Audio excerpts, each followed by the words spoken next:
We're going to be going through a couple of the exercise techniques right now. So one of the first exercises is going to be part of the warm-up. It's going to be calf scoops, dynamic calf scoops. What you do is you step forward with your leg. What you're going to be scooping with, you keep it straight, heel to the ground. And you scoop up and you should feel a stretch in your calf. The next movement is a high knee.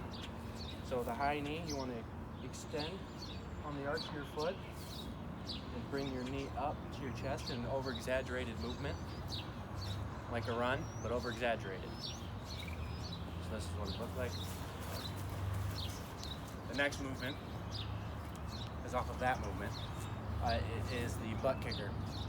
So the butt kicker is when you exaggerate the back part of your leg kicking back, almost trying to get your heel to kick your butt. This is what this movement looks like. And then the next movement off of that would be the walking lunge, which kind of incorporates all the muscles in the leg. Lunging forward and up.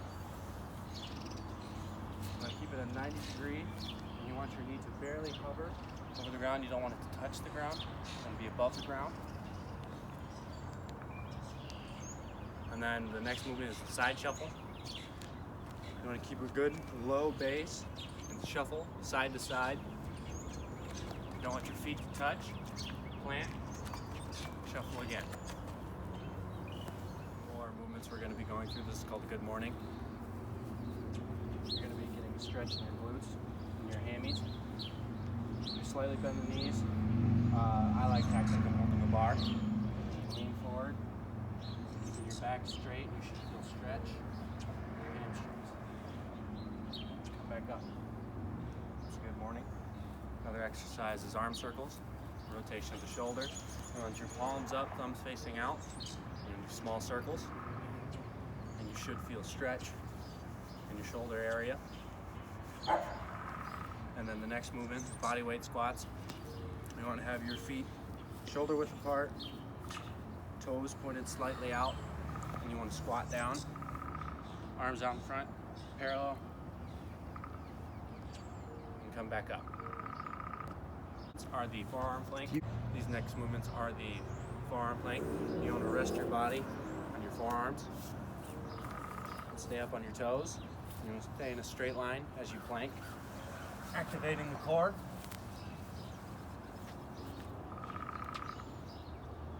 And the next movement is the knee push-ups. So you go to your knees in push-up position. To assist your push-up, you go down and up, keeping your arms 45-degree angle, pushing down, coming back up. For these next movements, I'm going to talk about band pull-aparts. Since we do not have a band because of COVID-19, I will demonstrate just using my hands. So you want to take your palms, face them out, thumbs out, and you hold the band in your hands, and you stretch it apart until the band touches your chest, and then you bring it back. For the next movement, it's called the hip hydrant. You go to your knees, arms about shoulder width apart. You want to keep your back straight. You want to keep your torso facing the ground. You don't want to twist at all. And you want to lift your leg up like so. You don't want to overextend it because you twist. You want to come down, come high enough to where your glute is tight.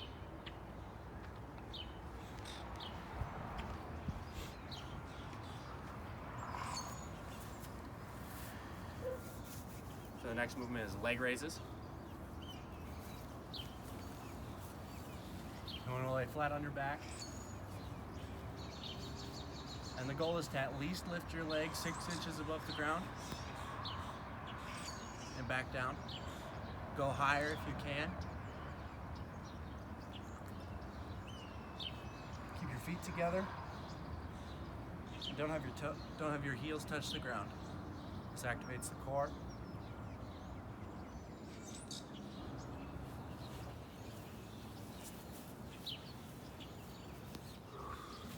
The next movement we're going to be talking about is the single leg toe touch RDL. Works on balance.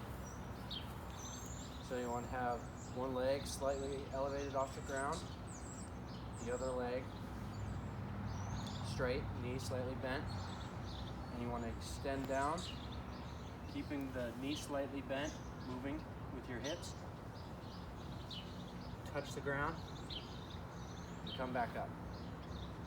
The next movement is the overhead shoulder press against the wall. Keep a flat back. And you want to get your feet as close to the wall as possible while maintaining a flat back. Keep your arms 90 degrees and press up. This works on shoulder flexibility. You should feel tightness in your shoulder as you press, and as you get better, you're able to extend your shoulders closer and closer together. The next stretch would be the butterfly. Sitting position, heels together, pull forward, and it stretches your groin. And the next movement would be the chest stretch. Against the wall, you put your hand, place it against the wall, turn your body away from your hand, and you want to hold it. You want to keep it in line with your shoulder. You don't want to have it too high and you don't want to have it too low.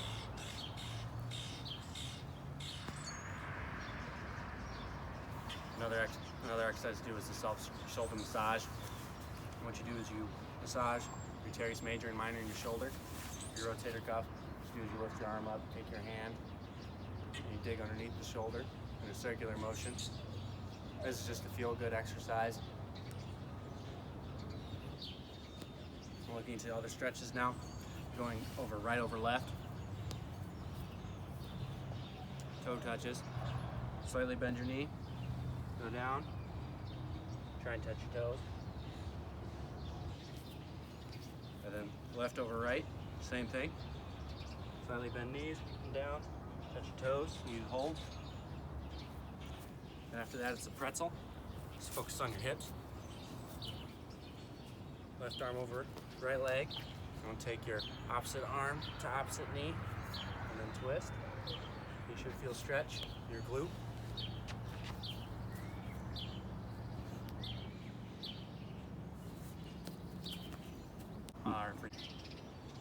These next exercises are for yoga. This is called downward butterfly. You put your legs into the butterfly position. You lay back. And you breathe. And then you bring your right leg up, pull it towards your chest. Keeping this leg in that position. It can be uncomfortable. And you want to twist this leg across your body. And hold. And come back. Set it down. And repeat. The other leg. Cross. Coming back. Set it down. You should feel stretch in your groin. You should feel stretches in your glute. You should feel stretch in your hamstring with this movement. The next movement is downward facing dog.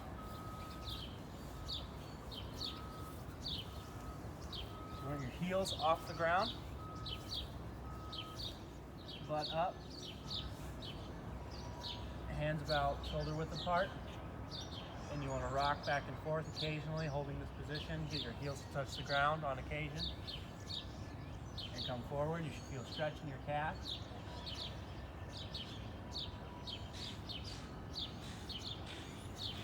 The next movement is upward facing dog. You're going to put your hips to the ground. Feeling a stretch in your core. And then you can work into the Spider-Man push-up into upper dog. So you come down, press up. As you get more comfortable with the position, widen out your hands. Come down, and you press up. You feel more of a stretch in the core.